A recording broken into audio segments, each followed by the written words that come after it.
Sebelum menonton video dari 1 menit ini, apakah kalian sudah makan? Saya harap kalian sudah makan ya, karena pada kali ini 1 menit akan membahas tentang makanan yang baunya tidak enak tetapi digemari oleh orang Indonesia. Betul, Anda tidak salah mendengarnya. Makanan yang bau tetapi digemari oleh orang Indonesia. Karena makanan yang bau belum tentu rasanya tidak enak, bukan? Dan tingkat toleransi bau dari setiap orang cukup berbeda. Mungkin ada yang mengatakan makanan itu bau kaki, tetapi menurut orang lain baunya sangat harum. Penasaran bukan? Mari kita bahas makanan yang baunya tidak enak. Durian. Bau durian ini sangatlah membingungkan, karena ada beberapa orang yang mengatakan baunya sangat menyengat, mengganggu, dan tidak sedap. Tetapi ada juga yang beranggapan bau durian sangat harum, termasuk saya pastinya. Bahkan di beberapa hotel, bahkan transportasi umum ada larangan tentang membawa durian. Padahal tekstur yang lembut dan rasanya manis bisa jadi favorit banyak orang. Selain itu, durian bisa menjadi bahan olahan di masakan lain. Contohnya pancake, kue, permen, es krim, bolu, dan masih banyak lagi. Tapi sensasi terbaiknya adalah memakannya secara langsung. Di sisi yang mana Anda? Sukakah Anda dengan bau durian? Petai. Makanan yang satu ini sangat menarik apabila ditumis atau digoreng. Selain itu, petai juga memiliki bau yang tidak sedap ketika dikonsumsi. Bau petai juga tidak hanya ketika dikonsumsi saja, tetapi ketika selesai dimakan, bau petai ini tetap menyengat ketika seseorang buang air kecil. Padahal ada beberapa khasiat yang dimiliki petai, seperti kandungan vitamin C dan untuk menjaga daya tahan tubuh. Seringkali petai dijadikan makanan pelengkap di masakan Indonesia. Tentu ada juga orang yang langsung memakannya tanpa menggorengnya terlebih dahulu. Contoh masakan yang menggunakan petai antara lain masakan balado, sambal goreng daging, dan masih banyak lagi. Bagaimana? Minatkah Anda mencicipi petai ini? Atau Anda termasuk pecinta petai?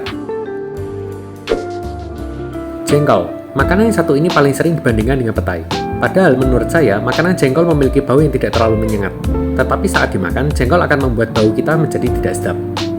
Jengkol memiliki banyak manfaat di tubuh, berfungsi untuk mencegah anemia dan penyakit jantung koroner.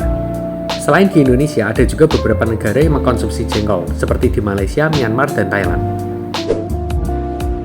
Petis. Makanan ini terbuat dari ikan dan udang yang dimasak dalam waktu yang cukup lama, hingga mengeluarkan sari. Bagi sebagian orang, petis ini baunya cukup menyengat. Petis ini termasuk makanan yang paling digemari bagi orang Indonesia. Karena itu, banyak makanan khas Indonesia yang menggunakan petis seperti rujak cingur, tahu petis, dan lain sebagainya. Terasi. Makanan ini dibuat dengan bahan yang hampir mirip seperti petis, yakni ikan atau udang.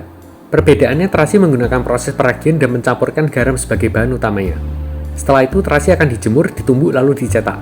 Terasi juga sering digunakan sebagai bahan omongan ringan atau ejekan di kehidupan sehari-hari. Seperti, kenapa bau kamu hari ini seperti terasi? Terasi ini juga digunakan sebagai bahan penyedap makanan. Ikan asin. Pernahkah kamu makan ikan asin hanya dengan menggunakan nasi hangat? Tentu itu akan menjadi kenikmatan sendiri apalagi ketika sedang hujan. Ikan asin ini dibuat dengan cara memberikan garam pada ikan lalu direndam. Oleh karena itu, ikan asin jadi punya bau yang tidak sedap. Meski aromanya sering dianggap mengganggu, ikan asin memiliki ciri khas sendiri ketika sudah diolah menjadi makanan sayur, oseng-oseng, dan lainnya. Natto. Makanan yang sempat viral dan membuat banyak konten kreator membuat video tentang makanan ini. Natto juga bisa dicampurkan dengan makanan lain seperti nasi. Bau yang dikeluarkan dari natto juga tidak kalah hebat. Banyak konten kreator dari Indonesia yang tidak kuat hingga muntah karena mencicipi natto ini. Tetapi faktanya, natto ini dijadikan menu sarapan bagi orang-orang Jepang. Biasanya dicampurkan dengan nasi dan ditambahkan kecap asin atau telur mentah. Natto pun juga memiliki banyak gizi di dalamnya. Selain tidak memiliki lemak jenuh, natto memiliki kandungan protein yang tinggi. Sudah pernah mencobakah Anda makanan satu ini? Itulah 7 makanan dengan bau yang tidak sedap tetapi cukup digemari oleh orang Indonesia. Memang apabila dicium, maka baunya akan tidak sedap. Tetapi patut dicoba karena memiliki banyak gizi dan sisi positif di dalamnya. Bagaimana? Apa makanan yang baunya tidak sedap tetapi kalian sangat gemar mengkonsumsinya? Sekian info dari 1 menit. Kalau informasinya berguna, bisa komen, like, dan subscribe.